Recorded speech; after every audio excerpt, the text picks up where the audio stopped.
Hello there, and welcome to my creative life. So for me, school was okay, pretty average. Enjoyed art and maths, English. But for me, the epiphany came one Saturday afternoon when I was walking past a big warehouse for Plessey, makers of oscilloscopes. And then I noticed the logo and the elegance of the logo and the fact that it was the word Plessey using the descenders and ascenders to create the oscilloscope graphic. From then, my interest was piqued and I wanted to know more. I was very lucky to get a work placement at McColl Design one summer, and that relationship continued for 3 summers, where I started in the artworking department and got my hands very dirty. This was pre-Mac, rotoring pens, very hard work, very fine work, and very technical. In subsequent years, I did all sorts of other jobs, from working in the post room, working in the library, filing, helping people out, just being a sort of general assistant to all sorts of staff. And it gave me a great insight into this huge company. It was really incredible experience. I really savoured it. After my GCSEs, I was pretty certain of what I wanted to do. So I applied and got on the BTEC for typography and graphic design at London College of Printing. This was right at the cusp of when Macs were coming onto the scene. So at London College of Printing, they had these huge ex-Guardian presses where you'd see all the printing apprentices. We were in another building doing the creative, but there was crossover. We would go over, we could see what they were up to. We could put our work on plates and get them printed on these huge presses. Again, incredible exposure to the technology that we were designing for and the industry that we were starting to get involved in. When graduating from there, I was in two minds about doing a HND, again, very typography heavy, or moving up north.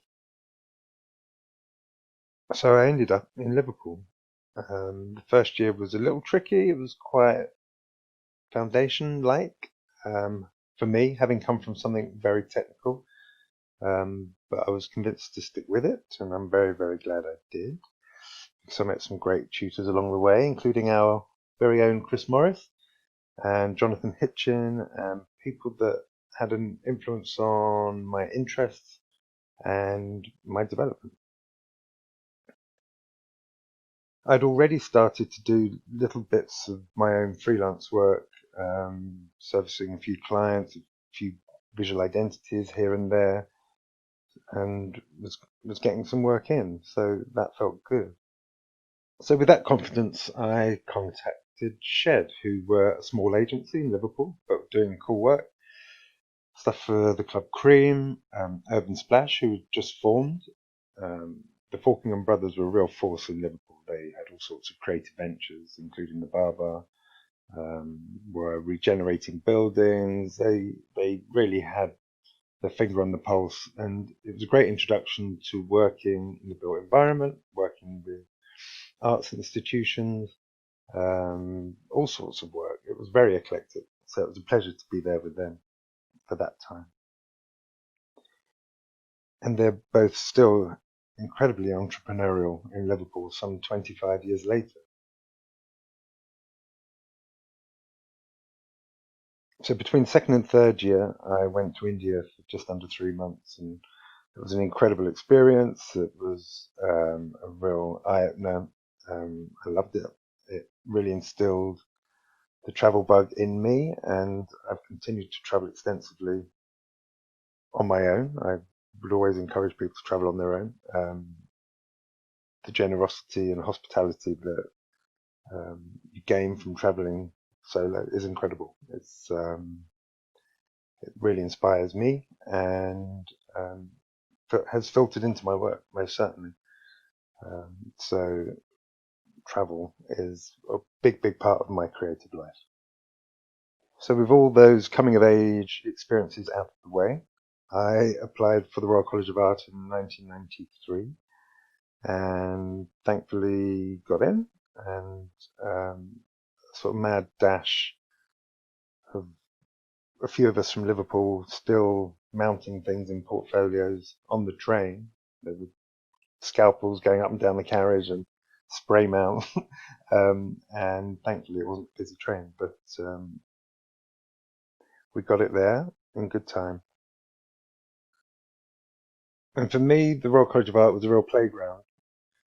The talent I was there with was incredible, and it was really my peers, that made it. But I had all sorts of explorations in 3D, bit of film work, installation work, very, very eclectic. And it kind of set me up really. I was quite confident in that I'd been working freelance now for myself for maybe by the end of the RCA, certainly 4 years. And I wanted to just leave and set up a company. I was ready to do that. So in 1997, I co-founded Draft Associates with David Gibson, ex-Liverpool student, ex-Shed employee, and then after Shed he moved to Faro for a while. So when I finished the RCA, we banged heads together and thought, shall we? Why not? Let's give it a go. And we ended up in a tiny little room in Clerkenwell and did all sorts, really, everything and anything. We were teaching a little bit. We make props for films. We were doing a little bit of identity work, and things progressed. And branding was absolutely one of the mainstays of what we were doing. It's kind of what we've both been trained in, really. And as the industry grew, our skill set grew. We both had a great interest in print, and from working at Shed and their absolute attention to detail in print production, it was great to continue exploring print in all its guises and techniques, and try a few things out. On live jobs, it can always be a bit of a risk. So we had to persuade some clients to trust us, and we had some great outcomes from it. A couple of failures, but there we go. We all learn. And print was quite a big part of what we did day to day, as we both had a very technical typographic background. So we certainly had to skill up and learn on the job a little bit as things progressed and the internet grew very, very quickly. But we were cautious. We didn't want to be seen as a multidisciplinary design company because the market was flooded with those. So we were quite clear. We were explicit. We just said that Draft were a graphic design company. I had done quite a lot of sort of 3D films and clips and experiments whilst at the RCA, and that fed into our work. So we did channel idents for a few TV channels, we did credits for films, we did graphics for corporate films, we did graphics for exhibitions or music festivals. So again, very eclectic, bits of exhibition design, installation, bringing all the component parts together from our kind of strong visual identity background, our attention to detail on typography, and starting to get more and more involved in spatial design. So over the years, we'd worked quite extensively with architects and the architecture sector. One of our main clients was RIBA, the Royal Institute of British Architects, and we worked with them over many years. And this sort of culminated in a broad range of projects, but one that I particularly enjoyed was to redefine and redesign their fantastic headquarters, first floor restaurant and exhibition space. We did everything from specifying furniture, designing fabrics, creating digital kiosks, creating the elements for the restaurant. There was bits of furniture. It was an incredibly eclectic project, and we could specify artwork from their vast archive of images. So it was part curator, part designer, part interiors.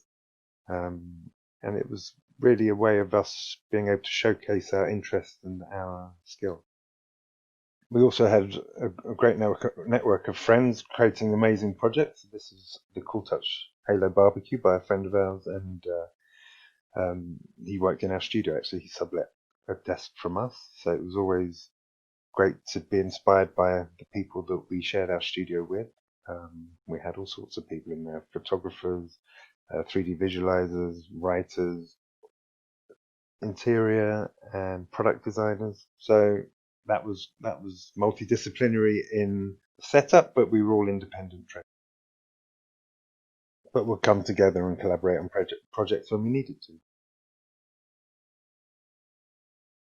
And there was a certain amount of luck, of course. You know, we managed to build some great relationships with other companies. So here we work with Kay Elliott, who considered us their kind of graphic go-to people. So we were brought in on all sorts of projects, and one that was really interesting was the Titanic Belfast Museum in Belfast, where we designed all sorts of elements. It was incredibly involved.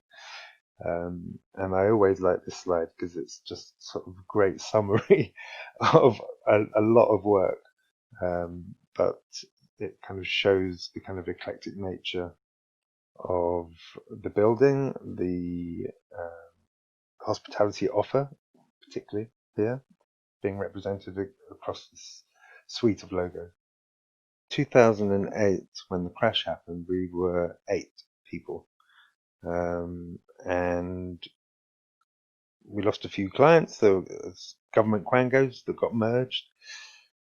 So we thought, okay, hang on a minute. Well, let's start kicking off a few of our own projects. So the first was Visual Aid, which was a couple of books that then rolled out to different products and merchandise, and it was fairly successful, particularly in Japan and Korea with the merchandising. It was a very interesting market to be working in, and we had agents there that were selling products and everything. We continued that. This was for another series of books called 100 Lessons in 100 Words or Less. Just the still from the trailer. And, you know, by this point, I was ready to do something else. So, 20 years to the day, partly due to health reasons, I decided to call it a day, leave London, close the business, and create a spin-off, really, Division, which the long form stands for Draft Vision. But Division kind of felt right. It was 2 partners splitting. It was a kind of reflection on what possibly could happen next. And it was time to move on. To be perfectly honest, in the kind of last 2 years or so of Draft, I wasn't particularly feeling it.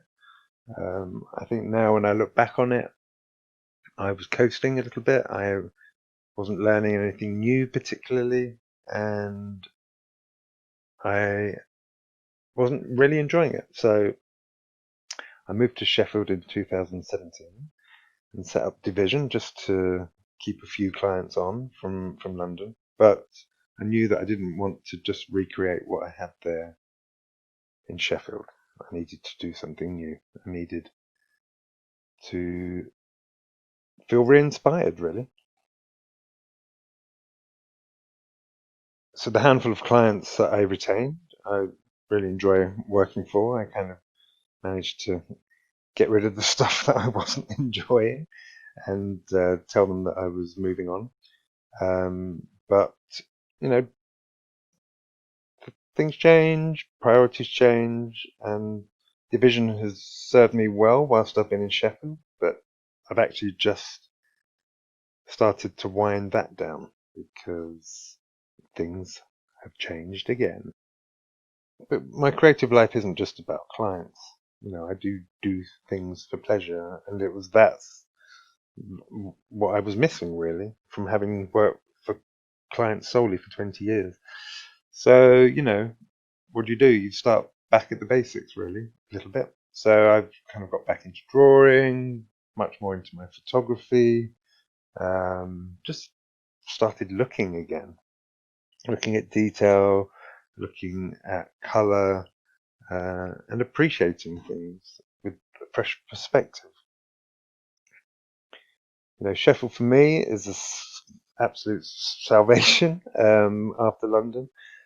I moved up here because of the Peak District, and being out in nature is a huge part of my DNA and feeds into my work most certainly, and gives me the R&R that I need to have a balanced life. And with that comes new perspective.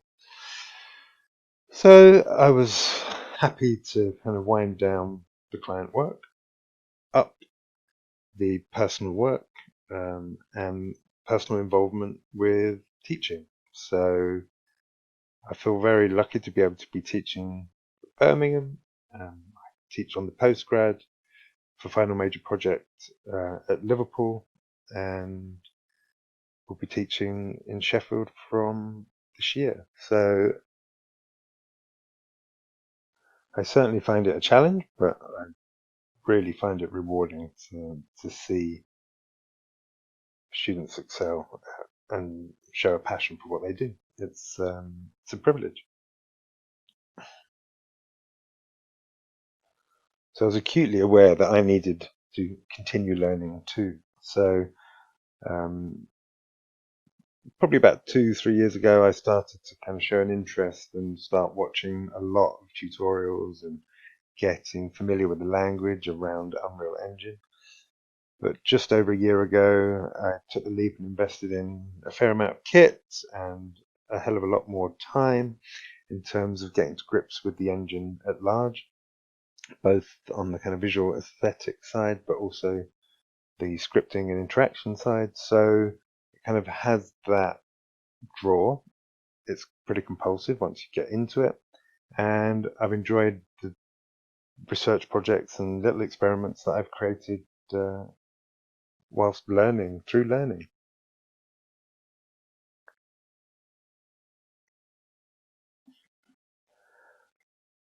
So as I mentioned, I'd done bits of 3D whilst at the RCA, but it was excruciating, incredibly slow, laborious. You'd be sleeping on the computer on the floor, waiting for something to render, and it would crash halfway through. There was a lot of long lost nights trying to work through 3D. And so really within the work I was doing at Draft, I kind of dropped it. It was a specialism. If we needed it, we would hire it in. But now all of that's changed, and the computing power is there to be able to do this stuff in real time, and that has really now really piqued my interest again, because it's workable. You can do it. You can iterate through designs very, very quickly. You can think of something, build it, and be in it quickly, just sketching. And these are just a few little experiments from projects that I've been doing. And, they don't necessarily go anywhere, but they're just a means to learning. And because I've not touched 3D for really 15 years, I'm just kind of getting familiar again with the language um, and the technology, because it's moved on so much. But from experiments come little projects, and this was my first endeavor really into um, a VR project, which was MMXX 2020, and it was an exploration into communication, really, and communication technology, old and new. Um, and here you can start seeing a few influences, my hikes in the peaks, creating these kind of neo landscapes. It was just a bit of fun, but it was about trying to understand the nuances of narrative in VR, what attracts a person to a particular location, what tricks can you use to influence behavior. And yeah, everything from learning particle systems to lighting to interaction. So it was a good intro. There was not a huge amount of interaction. It was quite a sort of passive experience. But it was much more about exploring parameters. So when you complete the experience, you can kind of come back in and remix the worlds and create all these different iterations of the experience that you've just been through. And that was exciting to me. The fact that you can kind of set up a scenario, you set up some boundaries, but within those boundaries, you can create lots of different variations very, very quickly. So you can iterate on design, you can let the design process and iteration process surprise you, and you take findings from that and move forward and iterate again. So yeah, it was a project that I did over the course of about 3 months, maybe not quite 2 months, but kind of on and off, and then somehow it kind of formed into this project.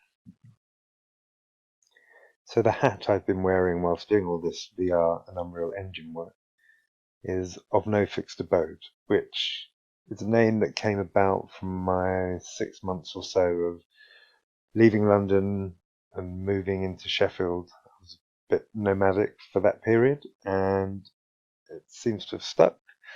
It seems to be gaining traction, and we'll see where it goes. But having now drawn a line under division, I see this as a kind of fresh start and look forward to pursuing commercial work in VR and Unreal. And not necessarily for clients, but also trying to develop products.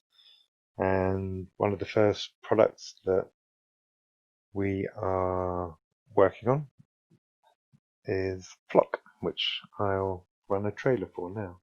It's very much in progress and looking for beta testers very soon. So if you want to get involved,